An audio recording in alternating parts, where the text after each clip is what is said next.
Michael, we talked about warm and cold. That's kind of where we left off. Mm-hmm. And some of the things you need to be thinking around target audience.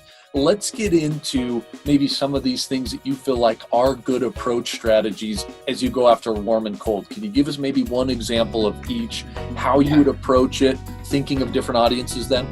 So I have two cold ways, right? First of all, I don't want to chase a prospect. I don't want to chase anybody that doesn't want to be caught, right? So I see a lot of these cadences where they're reaching out to a cold lead 20 times in 3 weeks or within a month or whatever. Yeah. And the thing is this, that borderline's harassment as far as I'm concerned. So the thing is this, there's two different ways that I use it. The one way is where I have like a 72-hour outreach. And how this works is I will call, if I get voicemail, I'll leave voicemail, and then I immediately send an email. Okay. And then I use a sales tool that if I don't hear back from them by say like 11:30 the next morning, yep. And another email will go out to them automatically. Okay. It's a little bit of different verbiage, but still hitting the same point.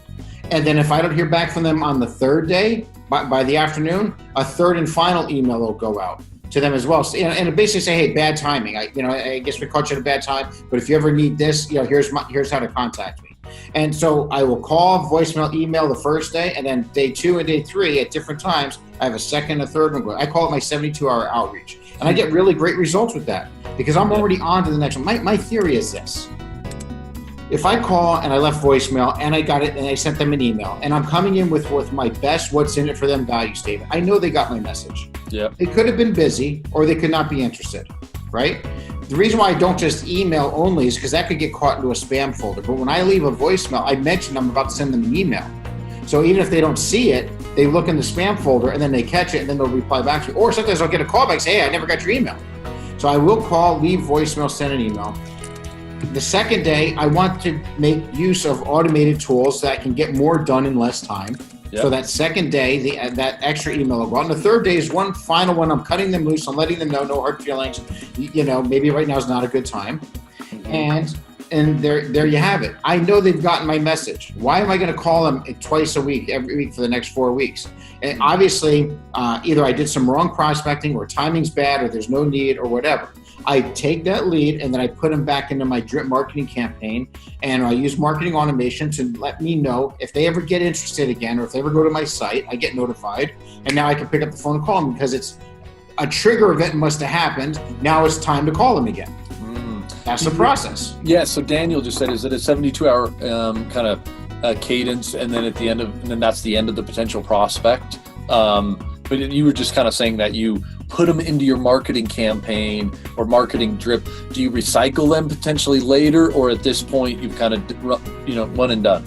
Yeah, no. So I always will let my drip marketing campaigns take over. Now, my marketing campaign is different than a lot of some of the ones that are out there. A lot of them have pre-written, funnels that they're gonna, with stuff that's out there. I don't do it that way. It's just personal preference. I write a new sales blog, a new sales article every week. Yep. And then so I just put them on that so they get something fresh every week as far as that goes. So that's my strategy on that. And so if they're not reaching out, I'll put them on that list. If they opt out, then they're just done. That's fine. And was this a couple of people? Is this for cold or was this for warm leads? Cold or warm. The 72 hours can be cold or warm. Now let me just share with you so that it can be used cold or warm. I usually use it for warm though.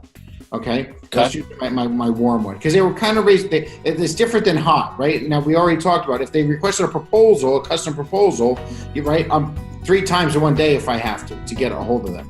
If it's a warm lead, I'm going to reach out to them that way, and then I'll do the drip thing as far as that goes. If it's a cold lead, I find old school is best school when it comes to that. Back in the day when I first got into sales, it was one and done. And I know that's a big no-no in today's world. Like, why do you only call a lead once?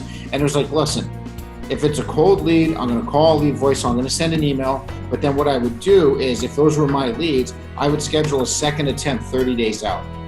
And I would just do every 30 days with them, like over a 6-month period, because I wanted to make more. You have to make more dials on the cold than you do on the warm. And so I had to build that pipeline up. So for cold, I would do, call, voicemail, email, and then I would have a tool. I use the tool that automatically schedules 30 days out. If it's a warm, I'm going to put them in the 72 hour, and then they get scheduled out. And then obviously if it's a hot, I'm going to, contact them 2 or 3 times in one day, depending on the time that the lead came in. To really get on their radar. There is no perfect cadence. It doesn't exist. It's going to depend on certain scenarios.